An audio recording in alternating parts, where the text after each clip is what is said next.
I was swallowed it hook, line, and sinker for the first probably 10 or 15 minutes. Well, first at 5:30, a new type of scam popping up in Kentucky and the efforts to protect you from it. Scammers are increasingly using digital asset cryptocurrency kiosks to steal your money.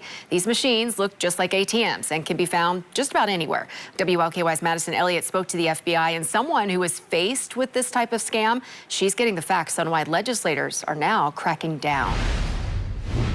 Lawmakers in Frankfort are trying to legislate a new type of scam. For the longest time, scammers used gift cards to steal people's money, but now they're using something called a crypto kiosk. It looks just like an ATM, but it's not. It connects to the internet to exchange cash or card payments for cryptocurrency, transferring it directly to a user's digital wallet. But now scammers are trying to use these machines to trick people like Harold Miller. Just a few weeks ago, the Navy veteran from Danville says he was driving to visit a friend when he got a call. He said he was a corporal with the Boyle County Sheriff's Office and that there were warrants out for my arrest. And it's like, ooh. They demanded $15,000 and told him to deposit the money into a crypto kiosk. He soon caught on that it was a scam, but he says they fed his fear. They have a script that they follow through with, and it was a professional script. They used good terms. They had the numbers for the warrants. They identified themselves, no accents. These guys were Americans. While Miller held on to his money, Montgomery County Sheriff David Charles says some have lost thousands, and it's a rapidly growing scam. These machines can transfer money overseas within seconds without the delay of a traditional financial institution. And he says once the money is gone, it's gone. There's no way for us to trace that money as a local agency or even a state agency. Even the FBI says it can be hard to recoup that money.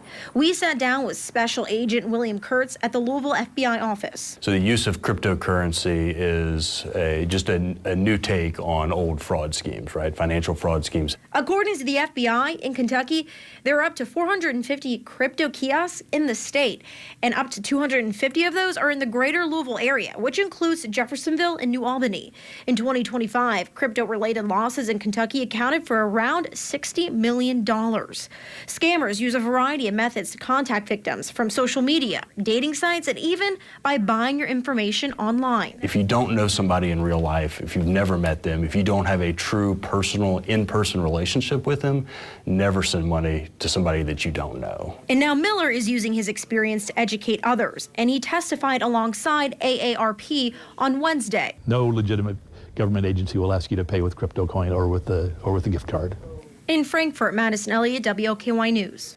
And if you have been a victim of this type of fraud, you are encouraged to file a report with the FBI's Internet Crime Complaint Center online. We'll have a link in this story on WLKY.com. AARP also offers resources. Supporters testified in Frankfort today as two bills to regulate the kiosks are currently making their way through the legislature. House Bill 380 and Senate Bill 189 would limit how much a person can deposit into crypto kiosks and add warnings to those kiosks. AARP is leading the charge for regulation and say many older Americans are targets.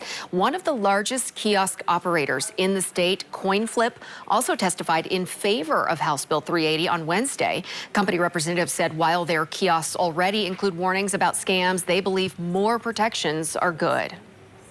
We have a little bit of uncomfortability with some of the exact limits, but we really are excited about the framework that is established in Kentucky. We continue to hear stories from law enforcement, as Sheriff Charles mentioned, and survivors like Harold of cryptocurrency kiosk scams, and believe they can be minimized and prevented with the proper guardrails in place. And 17 states currently have laws in place regulating those crypto kiosks.